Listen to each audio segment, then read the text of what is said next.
Hi, you guys. I just want to go over these problems with you very quickly because some of you struggle with that. When you're adding, you want to make sure that you line the decimal points up, put in a 0 if you don't have the same number of spaces, or I mean not spaces, of digits behind the decimal. 5 plus 0 is 5. 1 plus 2 is 3. Drop the decimal down while you're working so you don't forget it. 4 plus 3 is 7. 1 plus nothing is 1. So that should be your answer for number 1. For number 2, again, we have to put a 0 because we don't have the same number of places behind the decimal.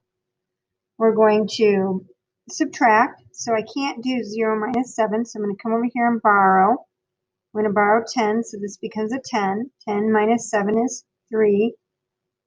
6 minus 6 is 0. Drop your decimal down, and 5 minus 1 is 4. For my multiplying, it doesn't matter which one's on the top. For subtraction, some of you flip these and you put the one with more digits on top. You can't just choose which one to put on top. It has to be the one that comes first. Order is important with subtraction. Now, back to multiplying. We're going to do 7 times 7, which is 49. Carry the 4. 7 times 3 is 21, plus 4 is 25.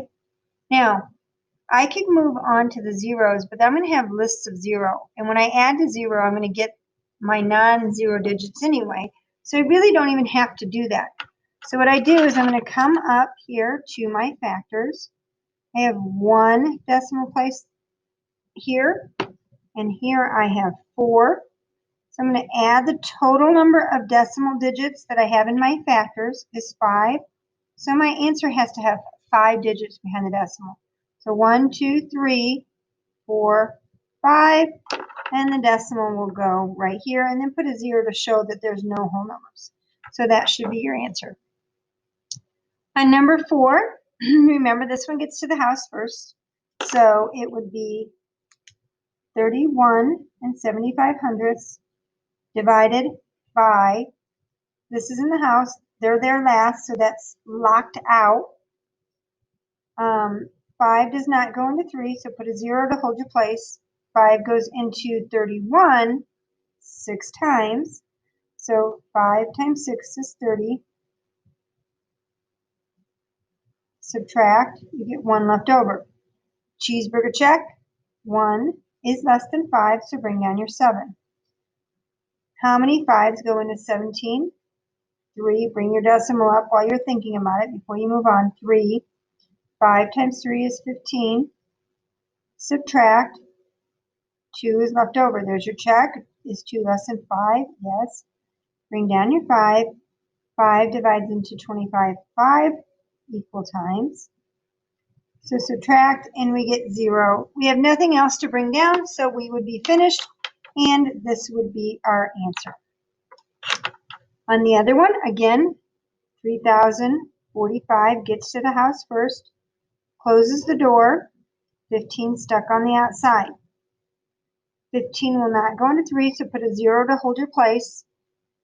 15 does go into 30 twice. 15 times 2 is 30. Subtract, you get 0. Now I still have numbers, so I still have to bring down. Bring the 4 down. How many 15s will go into 4? None. So you have to put a 0. You can't just bring another number down.